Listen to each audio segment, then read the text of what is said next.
10 Agustus kita bikin gara-gara. Kita cari gara-gara.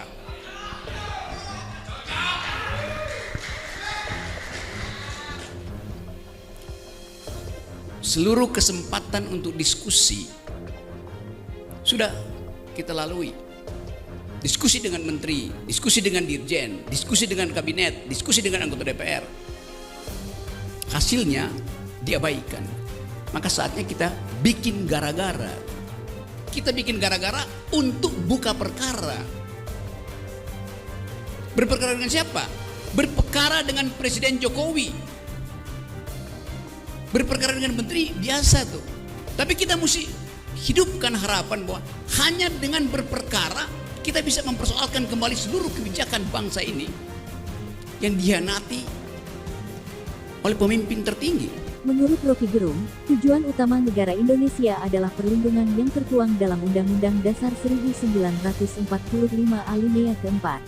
Hal ini meliputi perlindungan bagi seluruh komponen di Indonesia, seperti rakyatnya, kekayaan alam, kebudayaan, dan nilai-nilai negara. Rocky menjelaskan bahwa Jokowi tidak memperdulikan rakyatnya. Jokowi dinilai mondar-mandir untuk mempertahankan kekuasaannya. Hal tersebut imbas dari penawaran Jokowi kepada sejumlah pengusaha China untuk berinvestasi di IKN.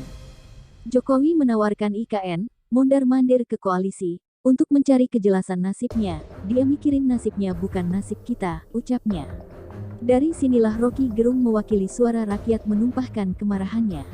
Dia sebagai pengelola negara tidak paham perang ICT Information and Communication Technologies, terus berlanjut berbagai negara kuat akan menerkam dan menekan negara yang lemah.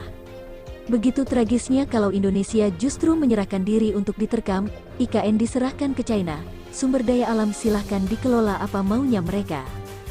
Sekadar ilustrasi, seorang anggota parlemen Korea Selatan yang berpengaruh mengkritik keras intervensi Washington dalam industri semikonduktor global, sebagai tanda keresahan di Seoul atas upaya AS untuk memasukkan sekutu Asia ke dalam agenda keamanan ekonominya.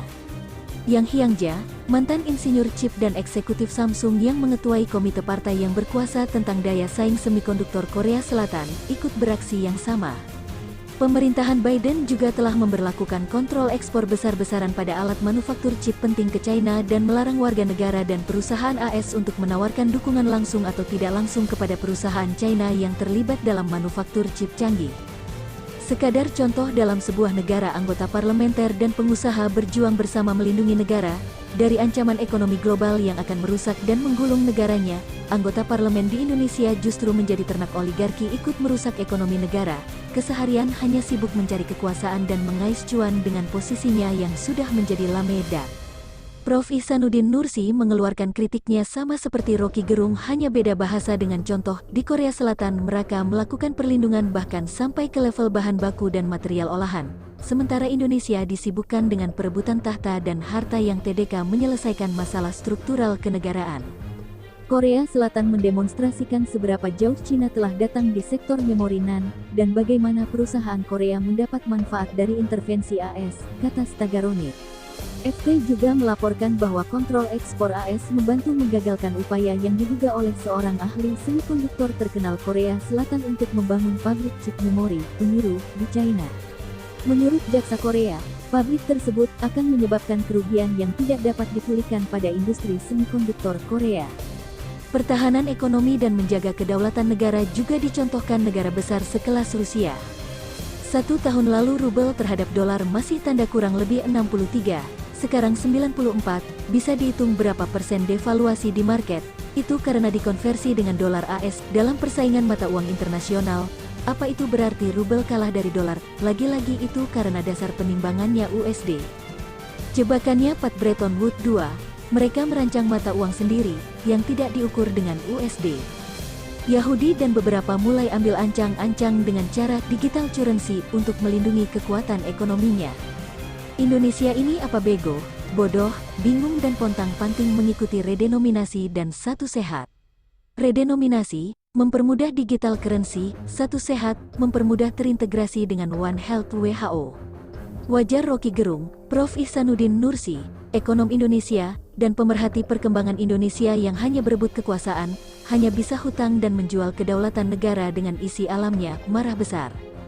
Kedaulatan Indonesia menjadi titik rawan Indonesia akan bunuh diri. Lebih menjengkelkan, LBP terus berkhutbah bahwa pembangunan di Indonesia sudah berada di jalan yang benar. Ini pembodohan yang luar biasa. Ketika kena kritik bahwa kalian itu bajingan dan tolol, tidak ada tempat untuk marah. Karena sesungguhnya keadaan Indonesia lebih parah dari sekedar diucapkan dengan kalimat bajingan dan tolol. Jokowi mau memperbaiki diri atau akan terus berjalan dengan ngawurismenya yang sudah di luar akan sehat, justru kedunguannya yang dikedepankan. Tanpa merasa bersalah sedang membawa Indonesia masuk kubur. Asteris asteris asteris.